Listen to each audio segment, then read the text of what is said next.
Josué, capítulo 7. O tema que nos traz esse fim de semana na igreja é o avivamento bíblico. Hoje pela manhã eu gostaria, no culto, de falar de mais um princípio referente a esse tema. Essa feita é a questão do pecado não tratado.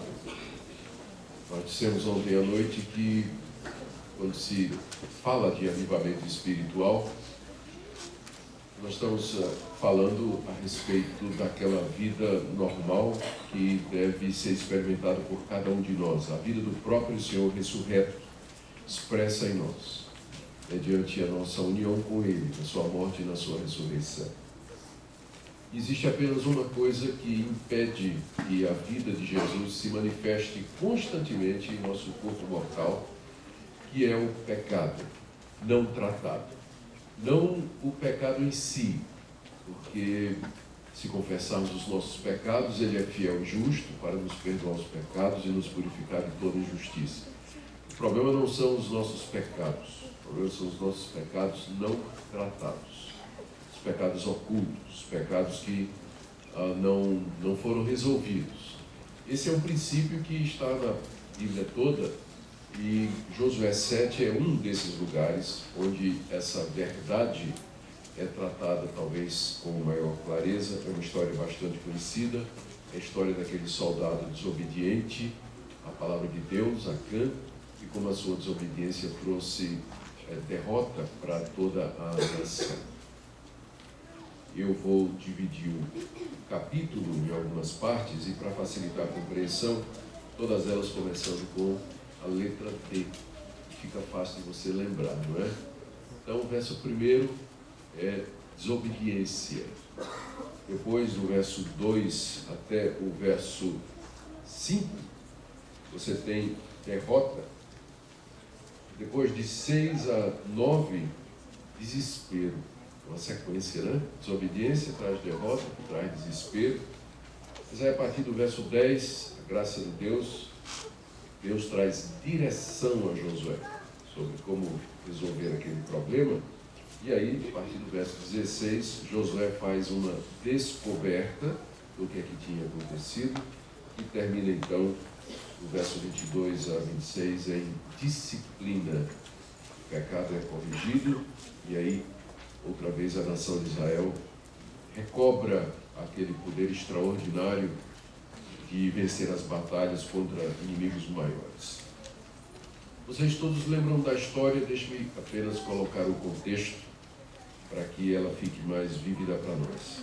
Sob o comando de Josué, a nação de Israel tinha entrado na Terra Prometida, atravessado o Rio Jordão, e agora a terra toda estava diante deles.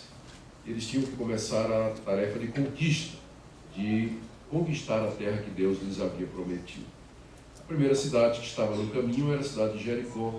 Era uma cidade alta, murada, fortemente protegida.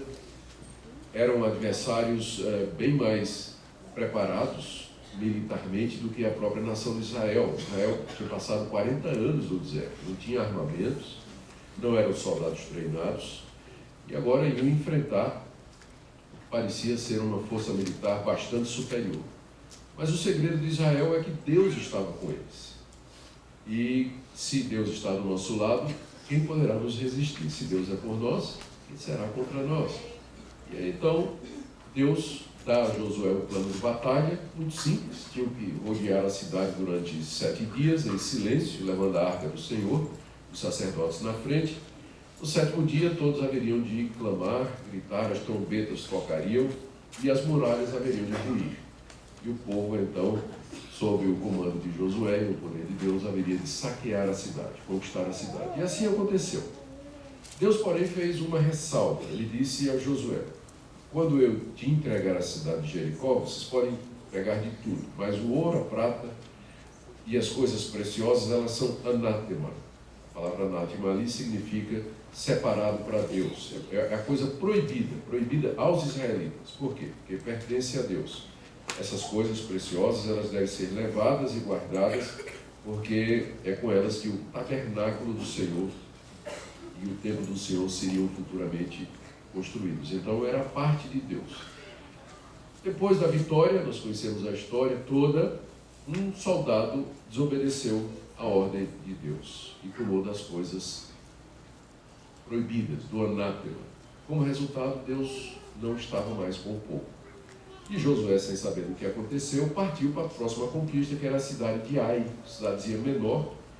E aquilo que parecia ser uma vitória tranquila, acabou sendo uma derrota fragorosa, porque Deus não estava mais com a nação de Israel. E Deus não estava mais com eles por conta daquele pecado que não havia sido revelado, conhecido e tratado.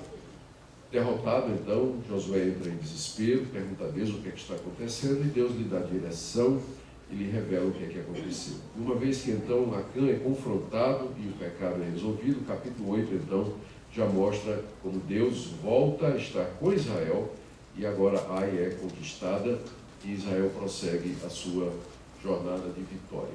O ponto do capítulo 7, que é central no livro de Josué, é dizer que o segredo de Israel era Deus. Israel era uma nação de nômades, peregrinos, filhos do deserto, estavam numa campanha militar contra um povo fortemente armado, estrategicamente preparado, superiores em todos os sentidos. E como é que aquele povaréu, aquele populacho, haveria de enfrentar exércitos treinados e disciplinados? O segredo era um só: Deus. Deus estava por detrás da nação de Israel. Ele daria todas as vitórias. Mas havia apenas uma condição para que Deus estivesse ao lado de Israel: é que Israel obedecesse a Deus. Se Israel andasse nos caminhos de Deus e fizesse a vontade de Deus, ninguém poderia resistir à nação. Mas se desobedecesse a Deus, quebrasse a aliança, voltasse as costas para os caminhos de Deus, até os menores inimigos fariam com que Israel corresse e perdesse a batalha. E essa é a grande lição. Se Deus é, e o próprio Deus haveria de lutar contra o seu povo. O inimigo não seria mais os cananeus, mas o próprio Deus estaria contra o seu povo. E a lição é essa: se Deus é por nós, quem será contra nós? Mas e se Deus for contra nós? É isso que o capítulo 7 ensina. E Deus se torna contra nós quando o pecado é escondido. Como eu disse, o problema não são os nossos pecados. Deus sabe o que é que Ele comprou na cruz. Ele sabe que tipo de gente Ele comprou na cruz. Então o nosso pecado não o surpreende.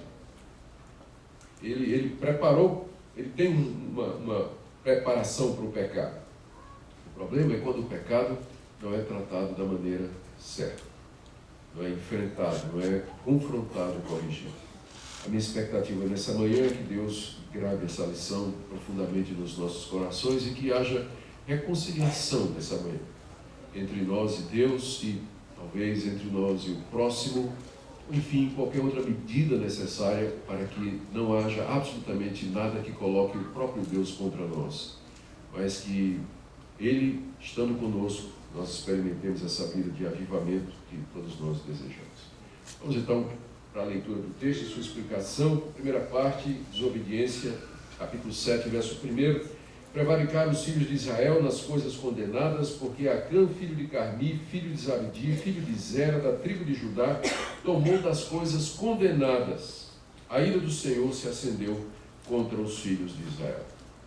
Que coisas condenadas eram essas? Você tem uma descrição do que aconteceu mais adiante, dada pelo próprio Acã, no verso 21. Ele diz, quando ele foi confrontado: quando vi entre os despojos uma boa capa babilônica, 200 ciclos de prata, são cerca de 2 quilos de prata, e uma barra de ouro do peso de 50 ciclos, meio quilo de ouro, cobicei-os e tomei-os, e eis que estão escondidos na terra, no meio da minha tenda, e a prata por baixo. Então foi isso que aconteceu. E aqui no verso 21, que eu já vou antecipar, você vê a dinâmica do pecado. Nas palavras do próprio Acã, primeiro ele viu. O pecado sempre começa com a visão. Alguém já disse que a primeira olhada não é pecado, a segunda é. A primeira olhada não é, mas a segunda é. Então Acã olhou. E na segunda olhada veio a consequência, a cobiça. Não é isso que ele diz aqui? Vi, cobicei. E a cobiça então moveu as mãos, tomei. É assim que funciona. A segunda olhada, a cobiça, e aí a ação, toma. E em consequência, esconder. Não é isso? E então escondi na terra, no meio da minha tenda, e a prata por baixo. Então é assim que os pecadores agem. E é assim que nós somos. E é assim que sempre funciona. Olhamos, cobiçamos, tomamos e aí escondemos. Escondemos de várias maneiras. Tentamos esconder os rastros, apagar o registro histórico do browser do computador. Tentamos disfarçar, apagar as evidências e tantas outras coisas. É assim que o pecador funciona. É exatamente o que Adão fez no Jardim do Éden, juntamente com a sua mulher. A mulher olhou, viu, cobiçou, desejou, tomou e depois com o marido fugiram, se esconderam de Deus. Somos filhos de Adão e Eva, é assim que funciona, foi assim que Acã fez. Então, essa é a primeira coisa. Segunda coisa que eu queria que você observasse aqui é que Deus ficou irado. Essa palavra não é muito politicamente correta hoje, porque todos gostam de pensar num Deus de amor, de graça e misericórdia, e a ideia de um Deus que se ira está muito ausente hoje na pregação evangélica no Brasil. Mas a verdade é que o Deus que nos é revelado na Escritura, porque Ele é justo, e Ele é reto, verdadeiro, santo, e Ele odeia o pecado, ele tem, por natureza, que irar-se. A ira de Deus não é a nossa raiva, que geralmente é uma emoção resultado da frustração, mas é a justa retribuição da sua justiça contra a criatura desobediente. É essa que é a ira de Deus. E Deus tem que punir o pecado. Ele não pode, porque é justo, deixar o pecado passar em branco. Por isso você vai encontrar esse conceito de um Deus que se ira, no sentido de que a sua justiça se levanta contra toda desobediência. Você vai encontrar esse conceito na Bíblia toda, não só no Antigo Testamento, mas também no Novo Testamento. Mas, em terceiro lugar, note que apesar de que quem provocou a ira de Deus foi um soldado, diz o texto que a ira do Senhor se acendeu contra os filhos de Israel. E o versículo começa assim, olha: prevaricaram os filhos de Israel. Mas quem prevaricou foi um homem só. Todavia, o pecado de um é o pecado de todos. Você nunca peca sozinho. O efeito do seu pecado sempre é coletivo. E Deus atribui os nossos erros ao nosso povo. Deus sempre nos tratou em família. Sempre foi assim desde o começo. O próprio conceito da aliança é a aliança entre nós, de Deus, conosco e com nossos filhos. Então o seu pecado sempre vai afetar sua esposa, seu marido, seus filhos, seus amigos e a própria igreja. Foi um homem que pecou, mas a ira de Deus se acendeu contra a igreja toda. A igreja toda. Quando você olha as metáforas que são usadas no Novo Testamento e no próprio Antigo para se referir a Israel e a igreja como o povo de Deus, elas nos dão a ideia dessa corporatividade. Nós somos referidos como um edifício composto de pedras vivas, a ideia de estarmos juntos, o corpo humano, uma árvore, a videira, uma figueira. São metáforas que transmitem essa ideia de que nós estamos unidos uns aos outros. Somos um povo e, portanto, o pecado de um é o pecado de todos.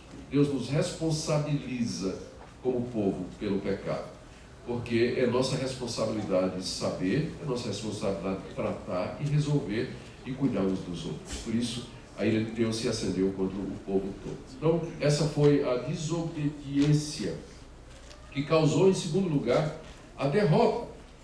A partir do verso 2, enviando, pois, Josué de Jericó alguns homens a Ai, que está junto a Bet-Aven, ao oriente de Betel, falou-lhes dizendo: subi e espiai a terra. Subiram, pois, aqueles homens e espiaram Ai.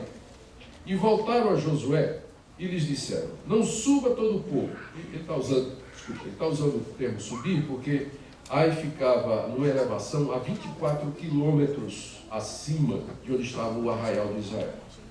Voltaram a Josué e disseram: não suba todo o povo, subam uns 2 ou 3 mil homens a ferir Ai. Não fatigueis ali todo o povo, porque são poucos os inimigos. Assim subiram lá do povo uns 3 mil homens, os quais fugiram diante dos homens de Ai. Os homens de Ai feriram deles uns 36, e aos outros perseguiram desde a porta até as pedreiras, e os derrotaram na descida. E o coração do povo se derreteu e se tornou como água. A essa altura Josué não sabia que Deus não estava mais com eles. Porque a ira de Deus se acendeu contra o povo, e a primeira coisa que Deus faz quando a sua ira se acende é que ele se retira, usando linguagem humana. O seu favor não está mais voltado para o seu povo. O seu povo está debaixo da sua ira, do seu desprazer, do seu desfavor. E sem saber disso, Israel foi para a guerra. E como já vimos, o segredo de Israel era Deus. E uma vez que Deus não estava mais com eles, por causa do pecado de Acã, o resultado é o que parecia ser uma vitória tranquila, acabou se transformando numa derrota fragorosa.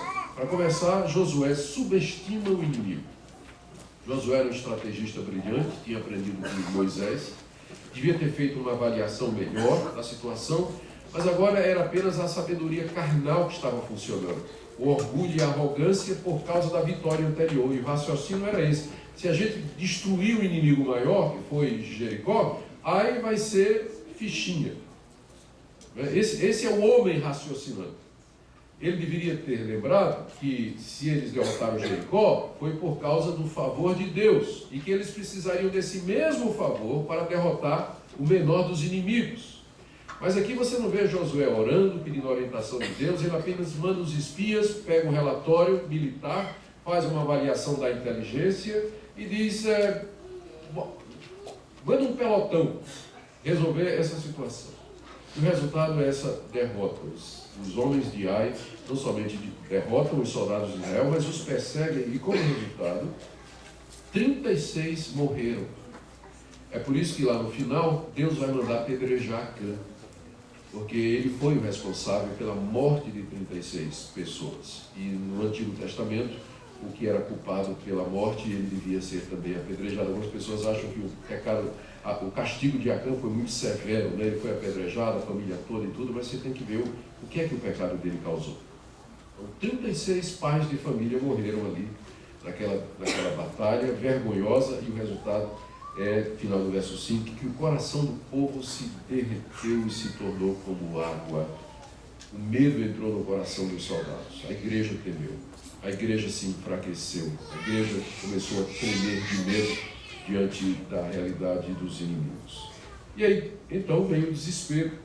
Verso 6 até verso 9. Então Josué rasgou suas vestes e se prostrou em terra sobre o rosto perante a arca do Senhor até a tarde, ele e os anciãos de Israel, e deitaram pó sobre a cabeça. E disse Josué, Senhor Deus, por que fizeste esse povo passar o Jordão para nos entregares nas mãos dos amorreus, para nos fazerem perecer? Tomara-nos contentar-nos com ficarmos além do Jordão. Senhor, que direi, pois Israel virou as costas diante dos seus inimigos. Ouvindo isso, os cananeus e todos os moradores da terra nos cercarão e desarraigarão o nosso nome da terra. E então, o que farás ao teu grande nome? Desesperado, Josué então reúne o conselho da igreja e eles fazem agora a única coisa que era possível fazer. Se prostram diante de Deus e começam a clamar a Deus. Começam a procurar de Deus uma resposta e uma solução. E aqui você tem uma das orações mais eficazes da Bíblia toda. Josué sabia orar. A argumentação de Josué, que moveu o coração de Deus, foi mais ou menos esta. Senhor, por que o Senhor nos tirou lá do Egito? Onde está a tua aliança, para começar? O Senhor nos tirou do Egito e o Senhor fez promessas. O Senhor nos prometeu nos dar essa terra. Mas não é isso que a gente está vendo agora. Senhor, o Senhor já pensou nas consequências de derrotas como essa? Não somente esse povo que o Senhor tirou vai morrer, mas tem uma coisa que o Senhor tem que se preocupar. O que é que, final do verso 9, o que farás ao teu grande nome? Aí Josué tocou num ponto sensível em Deus. Porque até aqui, o argumento era o seguinte, nós, o que é que vai acontecer conosco? E Deus disse, vocês vão receber o que vocês merecem. Aí Josué toca naquele ponto sensível de Deus, que é a glória dele. E dizia: e aí, como é que vai ser o teu nome? Porque todo mundo sabe que foi o Senhor Deus que nos tirou do Egito. Todo mundo sabe que o Senhor fez uma aliança conosco. E todo mundo sabe que o Senhor disse que o Senhor é o único Deus e que não há nenhum outro Deus a não ser o Senhor, e que os ídolos das nações são obra dos homens. Se o Senhor não consegue nem levar esse povo para conquistar essa terra, o que é que eles vão dizer do Senhor? Então, aí, pronto, aí mexeu realmente no ponto sensível. Essa é isso que é orar. Muitas das nossas orações não são respondidas, é o que Tiago diz: vocês pedem e não recebem porque vocês pedem mal. Porque a gente chega para Deus e diz assim: eu, o que é que vai ser de mim? O que é que vai acontecer comigo? Só tem, a coisa que mais move Deus, a suprema direção da sua vontade, é para a sua própria glória. É o nome de Deus que está em jogo. E Josué sabia disso e ele usou esse argumento. Ele diz: o que está em jogo é o teu nome. Não somos nós, mas é o teu nome. E essa é a oração que prevalece. Quando você orar, você tem que pensar em que sentido o que está acontecendo com você vai afetar o nome de Deus. Se você estiver pedindo por pedir, se a sua única preocupação é o seu nome, o seu bem-estar, a sua situação, há pouca chance de que Deus lhe responda. Mas se você for movido por uma intenção e um propósito superior, que é buscar a glória de Deus acima de tudo, esse é o tipo de oração que Deus está pronto a responder. Porque Ele faz tudo para a sua própria glória. Não é que Ele não nos ama, mas Ele ama o nome dEle, acima de tudo. E o amor dEle por nós é exatamente por isso, porque nós levamos o seu nome. E nós somos a expressão da sua glória, a sua imagem e semelhança. Então, não podia ser diferente. Não é que é um Deus egoísta, é porque é próprio de Deus, sendo Ele o que é, amar o seu nome acima de todas as coisas. E foi esse o argumento aqui que Josué usou, e com eficácia, porque em seguida Deus respondeu. Embora irado, a graça de Deus não havia se retirado do seu povo, porque ele ouviu essa oração. Ele atendeu a oração de Josué. Como nós vemos a partir do verso 10, onde Deus dá direção então a Josué. Então disse o Senhor a Josué: levanta-te, porque estás prostrado assim sobre o rosto. Israel pecou e violaram a minha aliança, aquilo que eu lhes ordenara, pois tomaram das coisas condenadas e furtaram e dissimularam, e até debaixo da sua bagagem o puseram. Pelo que os filhos de Israel não puderam resistir aos seus inimigos, viraram as costas diante deles, porquanto Israel se fizera condenado. Já não serei convosco, se não eliminardes do vosso meio a coisa roubada. Dispõe-te, santifica o povo, e dize: santificai-vos para amanhã, porque assim diz o Senhor Deus de Israel: há coisas condenadas no vosso meio, ó Israel. Aos vossos inimigos não podereis resistir, enquanto não eliminardes do vosso meio as coisas condenadas. Pela manhã, pois, vos chegareis segundo as vossas tribos. E será que a tribo que o Senhor designar por sorte se chegará segundo as famílias. E a família que o Senhor designar se chegará por casas. E a casa que o Senhor designar se chegará homem por homem. Aquele que for achado com a coisa condenada será queimado, ele tudo quanto tiver, porquanto violou a aliança do Senhor e fez loucura em Israel. Observe aqui 3 ou 4 pontos da mais alta importância para nós. O primeiro deles é o seguinte: essa é uma das poucas vezes, eu acho que me recordo só de mais 2 talvez, ou uma, em que Deus manda alguém parar de orar. Geralmente na Bíblia Deus manda a gente orar, não é? Orar sem cessar, tem que buscar o Senhor. E de repente Josué está orando e Deus chega e diz: pode parar. Por que você está prostrado aí de joelho orando?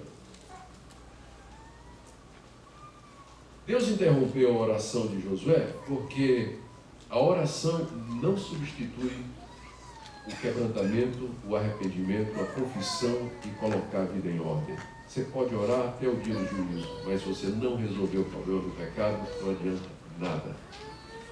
Não substitui. Por isso que Deus diz a Josué: por que você está aí? Isso não é hora de estar orando não, Josué. Você tem que descobrir o que está errado e colocar em ordem. Pode parar. Levanta. só me recordo de mais uma ou outra vez na Bíblia em que Deus fez isso. Mas não é interessante? O tempo todo a Bíblia manda a gente orar sem cessar, buscar a Deus, e de repente o próprio Deus vem e diz: pode parar, porque você tem que fazer agora é descobrir onde está o pecado e tratar o pecado. Foi isso que Jesus disse. Quando você chega diante do altar e lá você lembra que seu irmão tem alguma coisa contra você, pode parar. Deixa lá, primeiro se reconcilia com seu irmão, depois vem e faz a tua oferta. Porque Deus está muito mais preocupado com essa questão da reconciliação e da vida reta com Ele do que com até mesmo o culto que nós queremos oferecer. A ponto dele interromper o culto de Josué e dizer: primeiro você tem que resolver essa questão, Josué, porque sem isso não adianta, não vai para frente. Isso mostra a urgência dessa questão. Como eu disse, o problema não são os nossos pecados, mas aqueles que precisam ser tratados e que você sabe quais são. Você vem adiando, postergando. É isso que precisa ser resolvido. E antes de você dizer que as coisas estão dando erradas na sua vida por causa da obra do inimigo ou qualquer outra coisa, olhe outra vez. Olhe outra vez. Analise a situação dessa perspectiva aqui. Não será que é o próprio Deus, a própria mão de Deus, fazendo com que você se volte para Ele? Segunda observação que eu queria fazer para que você notasse aqui, é que Deus continua tratando o povo como sendo responsável pelo que aconteceu. Notaram? Ele diz aí, verso 11, Israel pecou. Foi Israel. Na verdade foi Acã. Mas Deus diz, Israel pecou. Violaram a minha aliança. Na verdade foi um homem só, mas Deus está atribuindo ao povo todo, o tempo todo. Olha os verbos no verso 11. Tomaram das coisas condenadas, furtaram, dissimularam e debaixo da bagagem puseram, tudo no plural. Seu pecado pode ser singular, mas as consequências vão ser plural. Pode ter certeza disso. Pode ter certeza. Terceira coisa que eu queria que você observasse aqui é que Deus, com muita clareza, revela a Josué que a condição para que ele experimente a vitória prometida, para que ele alcance as promessas, é que ele trate da questão do pecado. Está claro no verso 12, no final do verso 12, aliás, todo o verso 12, Israel não pode resistir aos inimigos, virou as costas, porque se fez condenado. E Deus diz, já não serei convosco. Aqui. A presença de Deus com Israel, a presença de Deus conosco, é a vitória. A vitória da igreja, ou o sucesso da igreja, estou falando de avivamento, não depende de recursos materiais, recursos humanos, de boa estratégia, de um planejamento estratégico, embora essas coisas sejam boas e Deus pode usá-las. Mas você pode ter tudo isso, mas se Deus não estiver conosco, isso não vai dar em nada. Nem na sua vida pessoal e também não vai na vida da igreja, porque o segredo da igreja é Deus conosco. E ele diz aqui, eu não serei mais com você, enquanto não serei mais convosco, se não eliminardes do vosso meio a coisa roubada.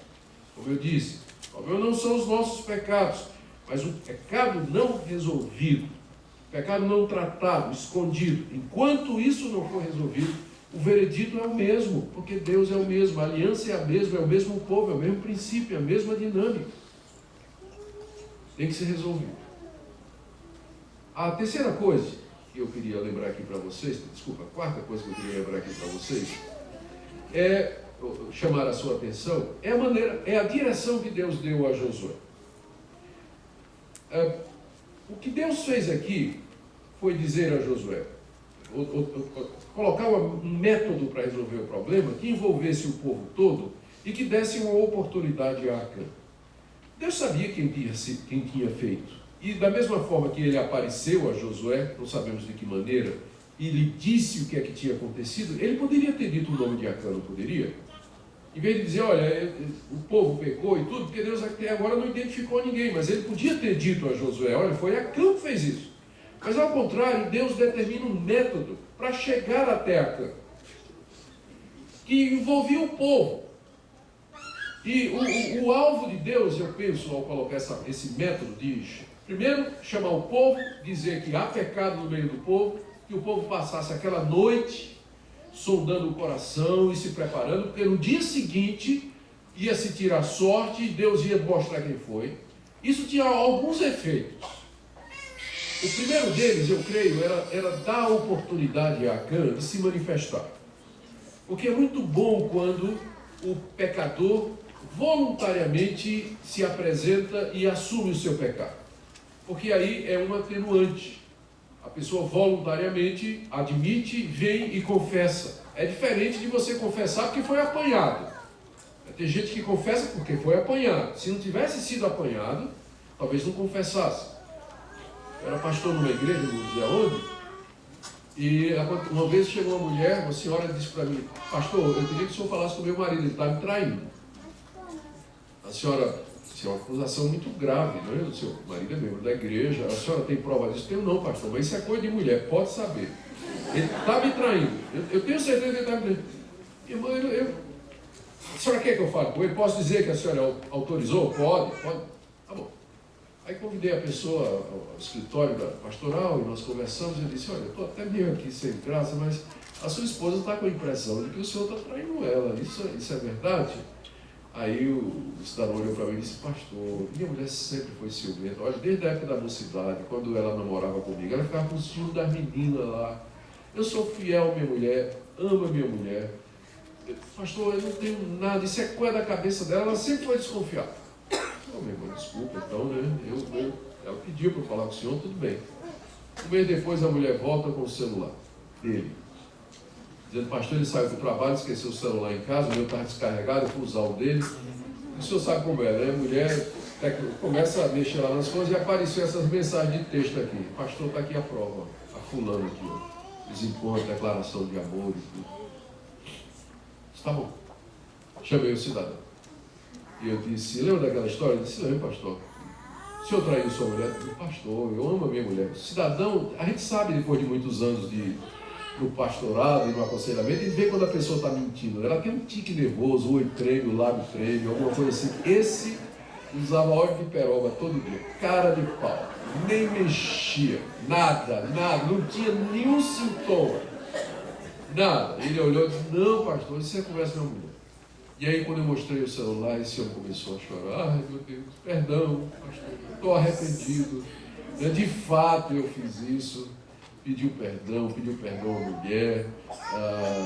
Enfim, o casamento acabou não dando mais certo. Mas eu me pergunto: se ele não tivesse sido apanhado, será que ele confessaria? Será que ele confessaria? Então, eu penso que aqui Deus está dando a Acã a oportunidade de vir à frente e voluntariamente dizer: fui eu, aqui estou eu. Mas você percebe que Acã não fez isso, não é? Ele não fez. Ele passou talvez a noite toda pensando assim: isso é conversa de Josué. Ele está dizendo isso para amedrontar, para a gente aparecer aqui. Deus não apareceu a Josué coisa nenhuma. E como é que Josué pode saber disso? E o pecador tem tantas maneiras de se justificar e se esconder e para procrastinar, para ficar adiando o momento de enfrentar a verdade e assumir a responsabilidade. Então, o primeiro efeito, eu creio, era esse aí, que infelizmente não deu. Mas tem um outro efeito, e eu creio que é muito didático nesse método de Deus, sobre toda a igreja. Porque naquela noite, todo pai de família temente a Deus reuniu os filhos e saiu perguntando: foi você? Foi você? Foi uma noite de busca da alma. Foi uma noite de sondagem de alma, de quebrantamento, de oração, em que os filhos de Israel se prostraram diante de Deus. Aquela mesma coisa quando Jesus disse aos discípulos na noite da traição: um de vocês vai me trair. O que é que todos eles fizeram? Porventura sou eu, Senhor. Cada um deles veio a Jesus e perguntou: porventura sou eu, porventura sou eu, porventura sou eu. Até Judas veio. E quando Judas veio, Jesus disse: tudo certo. Tudo certo. Mas o efeito desse método aqui foi um quebrantamento sobre toda a nação. A nação toda passou a noite sondando o coração e investigando e perguntando, fazendo um levantamento, um inventário da alma.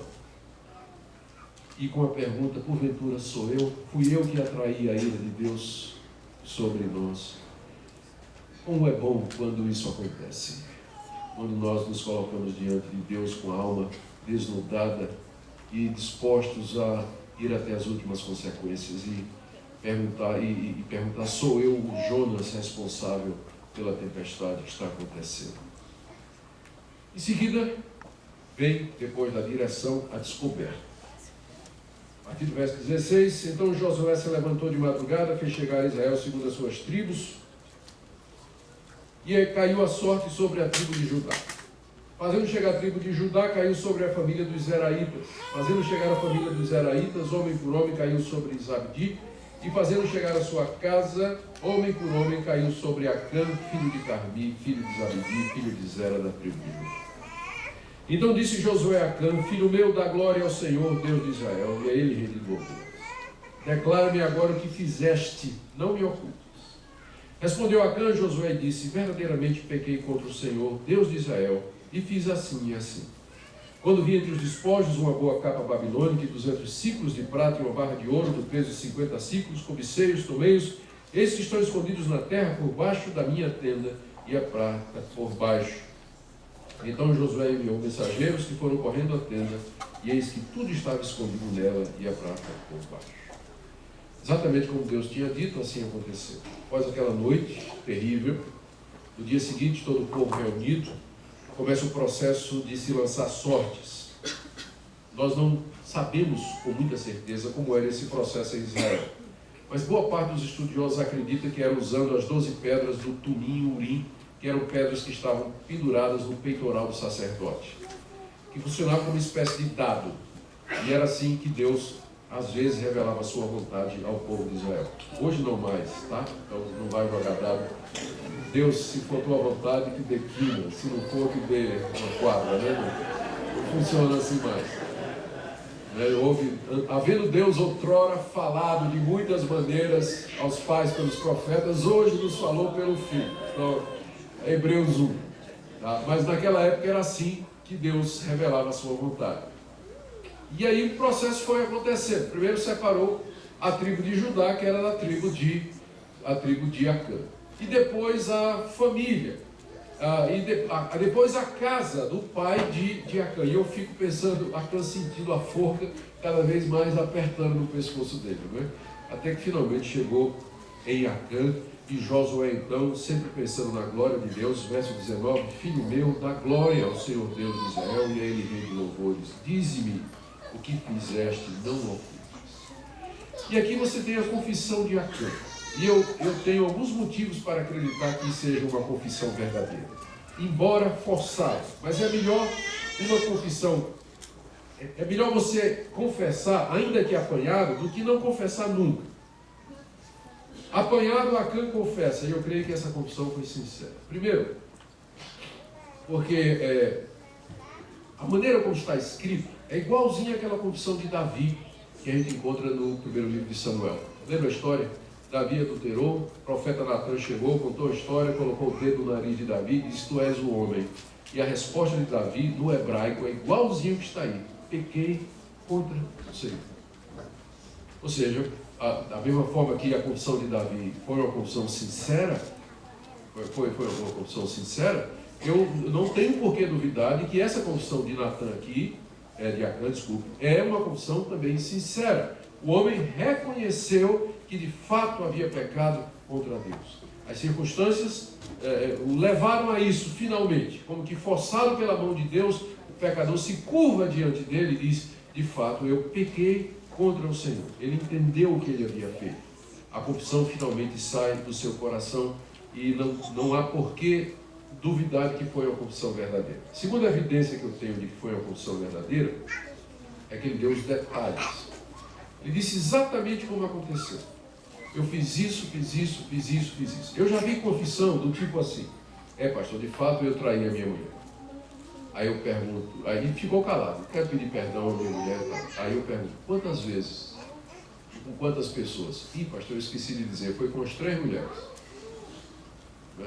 Tá, e tudo bem. E só isso sim, pastor. E alguma delas casada? É verdade, pastor, eu também precisava dizer isso, né? 2 delas eram Entende? Entende aquela confissão que a pessoa faz de mal, que ele vai fazendo assim, ele quer confessar o mínimo possível. Qual o mínimo possível que eu tenho que confessar para ser perdoado? Esse é o raciocínio. Mas você não vê isso em Acã. Ele diz tudo. Ele diz, olha, eu vi isso, ele dá até o peso do ouro e da prata. Eu pesava tanto, está tanto, eu vi assim, eu cobicei, de fato eu cobicei. Aqui ele não está escondendo absolutamente nada, está abrindo o coração, está dizendo toda a verdade. Terceira coisa que eu vejo nessa confissão que me convence que ela é verdadeira, que ele não botou a culpa em ninguém. Josué, eu de fato fiz isso, mas você sabe quanto é que ganha um soldado? Eu sou funcionário público. Você sabe quanto é que ganha um funcionário público? Né? Você sabe quanto é que ganha um funcionário público? Você não conhece a minha mulher. Minha mulher quer luxo, ela quer carro do ano, ela quer se vestir sempre assim. Eu ganho pouco, Josué. Era uma coisa pouca lá. Ele não colocou a culpa absolutamente em ninguém. Ele assumiu plenamente a responsabilidade. Ao contrário de confissões que a gente escuta em que a pessoa coloca um mais. Toda vez que tem um mais uma confissão, desconfie. Eu pequei, mas não tem gente que peca mais do que eu. Eu pequei, mas eu fui forçado a isso. Eu pequei, mas foi a mulher que tu me deste. Não é? Foi Adão que disse isso? A mulher que tu me deste? Exatamente. Mas aqui você vê um homem de fato, honestamente, diante de Deus, assumindo a responsabilidade pelo seu pecado. É isso que tem que ser feito. Só tem uma coisa que coloca Deus contra nós. É quando o pecado não é tratado. Como eu disse, os nossos pecados não o apanham de surpresa.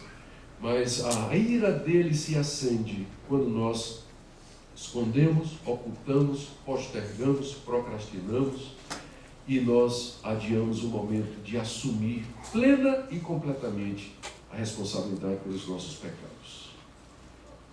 E em seguida vem então o desfecho do caso, vamos chamar de disciplina. Verso 23. Tomaram, pois, aquelas coisas do meio da tenda e as trouxeram a Josué e a todos os filhos de Israel e as colocaram perante o Senhor. Então Josué e todo Israel com ele tomaram Acã, filho de Zera, e a prata, a capa, a barra de ouro, seus filhos, suas filhas, seus bois, seus jumentos, suas ovelhas, sua tenda, tudo quanto tinha, levaram ao vale de Acor.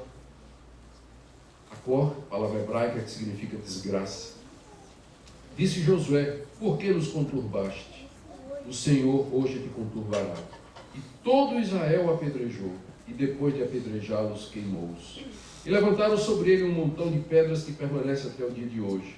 Assim o Senhor apagou o furor da sua ira, pelo que aquele lugar se chama Vale de Acor, ou Vale da Desgraça, até o dia de hoje.